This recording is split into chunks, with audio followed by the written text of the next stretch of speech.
ఎప్పుడు మమ్మల్ని కూడా కేఆర్ఎంబి నిరోధించేది, మేము దటాయించేది వాళ్ళను.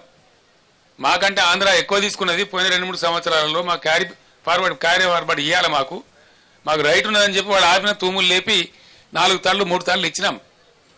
8 పంటలు నాగార్జున సాగర్ కింద 1 ఎకరం కూడా ఎండ లేకుండా పండించినాం. దాదాపు 18 పంటలు కొన్ని వర్షతలతోని దాదాపు 2 సంవత్సరాల పాటు ఎండ నీయలే, 1 ఎకరం కూడా ఎండ నీయలే. ఇవాళ ఎందుకు లక్షల ఎకరాలు ఎండిపోయింది సాగర్ కింద? ఎందుకు అల్లాడుతున్నది రైతాంగం? ఇది బాధ కాదు రైతులది. చిల్లర కాయగూరకుడు మాటలు, పూటకొప్ప పిఆర్ స్టంట్ పెట్టి అని లంగా ముచ్చలు ప్రచారం చేసి ప్రజలు పట్టరా? రాజకీయాలు చేద్దాం, మత్తుగా చేద్దాం రాజకీయాలు. మేము కూడా చాలా చేసినాం, చాలా మందిని పాత్రలు పెట్టినాం, చాలా మందిని ఎత్తినాం, చాలా మందిని ఎక్కినాం, మేము గద్దెలు ఎక్కినాం. 10 సంవత్సరాలు మేము కూడా పరిపాలన చేసినాం.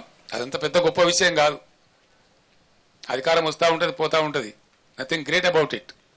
కానీ ప్రజలు ఎక్కడ పోవాలా? నీ రాజకీయం నా రాజకీయం అంతా ప్రజలు కదా, ముఖ్యంగా రైతాంగం కదా, గ్రామాలు కదా. పట్టుగొమ్మల్లాగా ఉన్న పల్లెసీమలలో ఎలా బోరు బండ్ల హోరు వినిపిస్తూ ఉన్నది. బంద్ అయినాయి బోరు బండ్లు. గత 8 ఏళ్ళుగా బోరు బండి కనవాలే, అడ్రస్ లేకుండే.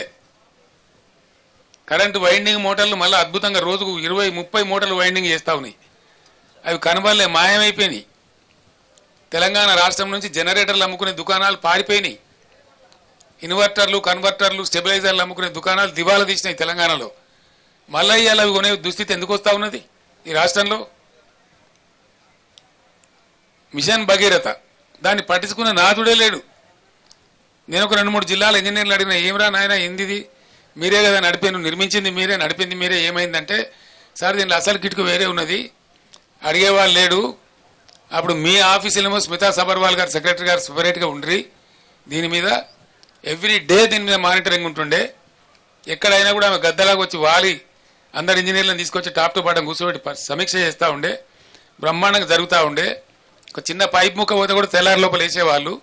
ఇవాళ 15 రోజులు కూడా పడుచుకునే వాళ్ళు లేడు, అజమాయిషి కొరబడింది అని చెప్తున్నాడు వాళ్ళు.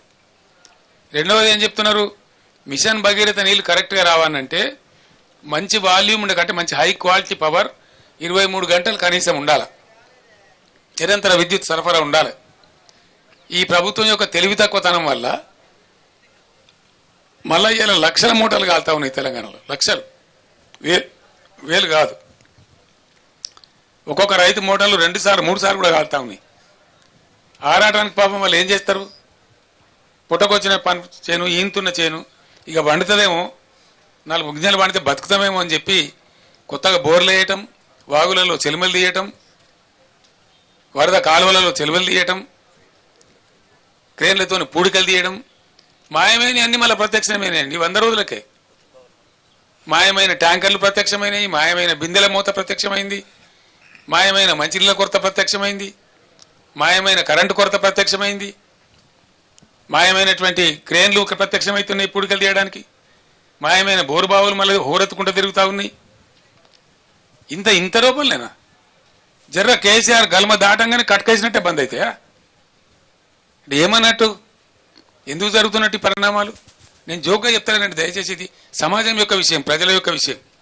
ఇంకా 3 నెలలు గడవాలా, జూన్ చివరికి పోతే తప్ప మళ్ళీ ఈ ఊటలు రావు. అది భగవంతుడు మన నుంచి మంచి వర్షాలు కురిస్తే ఏ జూలై 15కో 20కో మనకు మళ్ళీ ఊటలు వస్తాయి. వర్షాలు భారీగా కురిస్తే అప్పుడు భూగర్భం మళ్ళా జలంతో నిండితే అప్పుడు వస్తాయి. దాదాపు ఇంకో 3 నెలలు 3.5 నెలలు ఇంకా ఎంత భయంకరమైతుంది పరిస్థితి? దానికోసం మాట్లాడవలసి వస్తా